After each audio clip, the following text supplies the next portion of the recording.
Hi friends, இன்னைக்கு வீடியோல நான் பார்க்க போறேன்னா செமையான டேஸ்ட்ல சிக்கன் தம் பிரியாணி எப்படி செய்யறதுன்னு பார்க்கலாம் வாங்க.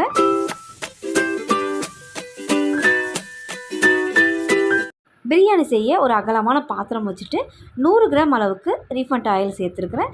எண்ணெய் நல்லா காஞ்சதும் பிரியாணி ஸ்பைசஸ் எல்லாத்தையுமே சேர்த்துக்கோங்க.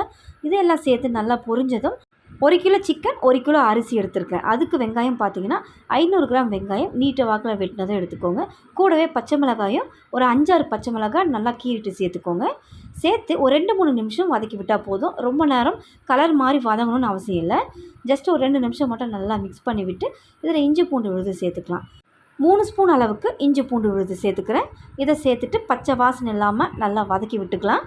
எல்லாத்தையும் சேர்த்து கடைசி அரிசி சேர்க்குற வரைக்குமே மிதமான தீயில வச்சு எல்லாத்தையும் வதக்கி விட்டுக்கோங்க. அடியில் பிடிக்காமல் இருக்கும்.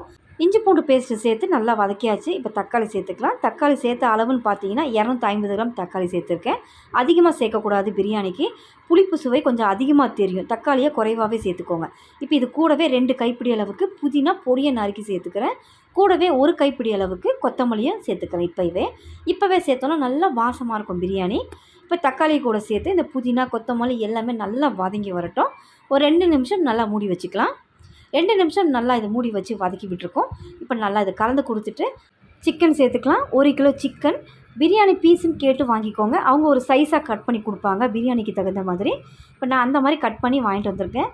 இப்போ கறி எல்லாத்தையும் சேர்த்துட்டு நல்லா மிக்ஸ் பண்ணி விடுங்க. இந்த வெங்காய தக்காளி வதக்கலோடு இந்த கறி நல்லா மிக்ஸ் ஆகி வரணும். நல்லா மிக்ஸ் பண்ணி விட்டு மசாலா சேர்த்து இதை மூடி விட்டுக்கலாம். இப்போ நல்லா மிக்ஸ் பண்ணியாச்சு. மசாலா ஆட் பண்ணிடலாம். 1 டேபிள் ஸ்பூன் அளவுக்கு சில்லி பவுடர் சேர்த்துக்கிறேன். 1 டேபிள் ஸ்பூன் அளவுக்கு கரம் மசாலா. அடுத்து இந்த கறி மசாலாவுக்கு தகுந்த மாதிரி மட்டும் இப்போதைக்கு உப்பு சேர்த்துக்கிறேன். கூடவே ஒரு 5-6 ஸ்பூன் தயிர் சேர்த்துக்கிறேன்.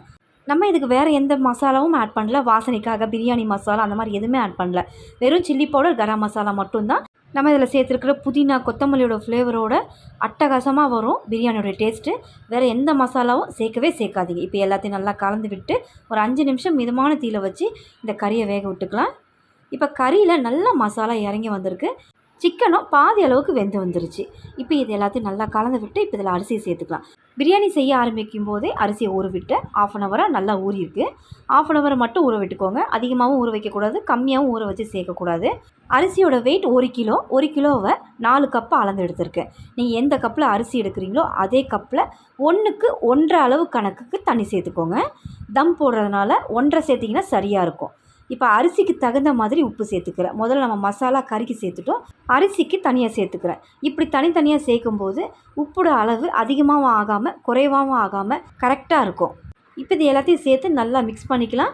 மிக்ஸ் பண்ணிவிட்டு இதை மூடி வச்சு 15 நிமிஷம் மிதமான தீயில வச்சு அரிசி 3/4 பாகத்துக்கு வேக விட்டு எடுத்துக்கலாம். இப்போ 15 நிமிஷம் ஆயிருக்கு. அரிசி 3/4 வாசி அளவுக்கு சரியான பக்குவத்தில் வெந்து வந்திருக்கு.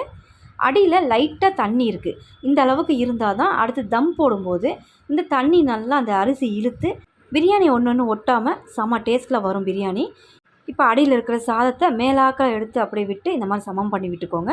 இப்போ இதுக்கு மேலே நம்ம சேர்க்க போகிற பொருள் ஒரு எலுமிச்சைப்பழ சாறை பிழிஞ்சு விட்டுக்கோங்க.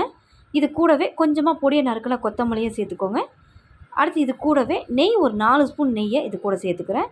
இந்த எலுமிச்சை பழச்சாறும் நெய்யும் சேர்க்கறனால ஒன்று ஒட்டாமல் பிரியாணி நல்லா வாசமாக இருக்கும்.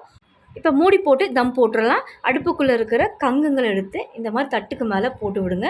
இப்படி மேலே தீயும் அடியில் அந்த அடுப்பில் இருக்கிற தணல்லையும் இந்த பிரியாணி நல்லா தம் ஆகி வரும். இப்போ எல்லாத்தையும் இந்த மாதிரி போட்டுட்டு ஒரு 15 நிமிஷம் அப்படியே விட்டுறலாம். நல்லா தம் ஆகி வரட்டும். இப்போ 15 நிமிஷம் ஆயிருக்கு. ஓப்பன் பண்ணிடலாம். கரண்டி வச்சு ரொம்ப மிக்ஸ் பண்ணாதீங்க, சாதம் உடஞ்சிரும். செமையான டேஸ்ட்டில் விறகடுப்பில் செஞ்ச சிக்கன் தம் பிரியாணி ரெடி. கண்டிப்பாக நீங்களும் ட்ரை பண்ணி பாருங்கள். இந்த வீடியோ பிடிச்சிருந்தால் என்னோடய சேனலை மறக்காமல் சப்ஸ்கிரைப் பண்ணுங்கள். ரொம்ப பிடிச்சிருந்தால் லைக் ஷேர் பண்ணுங்கள். தேங்க்ஸ் ஃபார் வாட்சிங்.